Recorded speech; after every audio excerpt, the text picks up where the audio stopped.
ವೀಕ್ಷಕರೇ, big boss Kannada season 11 ಖ್ಯಾತಿಯ ನಟಿ ಮೋಕ್ಷಿತಾ ಪೈ ಗೌತಮಿ ಜಾಧವ್ ಉಗ್ರಂ ಮಂಜು ಮತ್ತು ಉಗ್ರಂ ಮಂಜು ಮದುವೆ ಆಗ್ತಿರುವ ಉಗ್ರಂ ಮಂಜು ಅವರ ಭಾವಿ ಪತ್ನಿ ಸಂಧ್ಯಾ ಖುಷಿಯವರು ಮಂಗಳೂರಿನ ಬಂಟ್ವಾಳ ತಾಲೂಕಿನ ವನದುರ್ಗ ದೈವಸ್ಥಾನಕ್ಕೆ ಭೇಟಿ ಕೊಟ್ಟಿರುವಂತಹ ಆ ಒಂದು ದೃಶ್ಯಗಳನ್ನ ಇಲ್ಲಿ ನಾವು ನೋಡಬಹುದಾಗಿದೆ.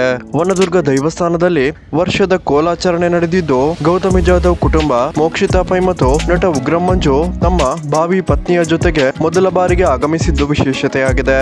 ವೀಕ್ಷಕರೇ, ಒಂದು ಮಾಹಿತಿಯ ಪ್ರಕಾರ ಇದೇ ಒಂದು ಸನ್ನಿಧಾನದಲ್ಲಿ ನಟ ಉಗ್ರಂ ಮಂಜು ಅವರ ತಂದೆ ತಾಯಿ ಉಗ್ರಂ ಮಂಜು ಅವರ ಮದುವೆಗೋಸ್ಕರ ಸಂಕಲ್ಪವನ್ನ ಮಾಡಿಕೊಂಡಿದ್ದಾರಂತೆ. ಈ ಒಂದು ದೈವಸ್ಥಾನ ಬಿಗ್ ಬಾಸ್ ಮತ್ತು ಸತ್ಯ ಸೀರಿಯಲ್ ಖ್ಯಾತಿಯ ಗೌತಮಿ ಜಾಧವ್ ಅವರಿಂದ ಉಗ್ರಂ ಮಂಜು ಅವರಿಗೆ ಪರಿಚಯವಾಗಿದ್ದು, ಒಂದು ಸಲ ಇಲ್ಲಿಗೆ ಭೇಟಿ ಕೊಟ್ಟಾಗಿನಿಂದ ಉಗ್ರಂ ಮಂಜು ಅವರ ಜೀವನವೇ ಬದಲಾಯಿತು ಅಂತ ಸ್ವತಃ ಉಗ್ರಂ ಮಂಜು ಅವರು ತಮ್ಮ ಖಾಸಗಿ ಸಂದರ್ಶನವೊಂದರಲ್ಲಿ ತಿಳಿಸಿದ್ದರು. ಇದೀಗ ಉಗ್ರಂ ಮಂಜು ಅವರ ತಂದೆ ತಾಯಿ ಈ ಜಾಗಕ್ಕೆ ಸಂಕಲ್ಪವನ್ನ ಮಾಡಿದ್ದ ಕಾರಣ ಇವತ್ತು ಉಗ್ರಂ ಮಂಜು ಅವರು ತಮ್ಮ ಭಾವಿ ಪತ್ನಿಯ ಜೊತೆಗೆ ಭೇಟಿ ಕೊಟ್ಟು ದೈವಗಳು ಮತ್ತು ವನದುರ್ಗ ದೇವಿಯ ಆಶೀರ್ವಾದವನ್ನು ಪಡೆದಿದ್ದಾರೆ. ವೀಕ್ಷಕರೇ, ಯಾರೆಲ್ಲ ಉಗ್ರಂ ಮಂಜು ಮತ್ತು ಸಂಧ್ಯಾ ಖುಷಿಯವರ ಮುಂದಿನ ದಾಂಪತ್ಯ ಜೀವನಕ್ಕೆ ಶುಭ ಹಾರೈಸುತ್ತೀರಾ?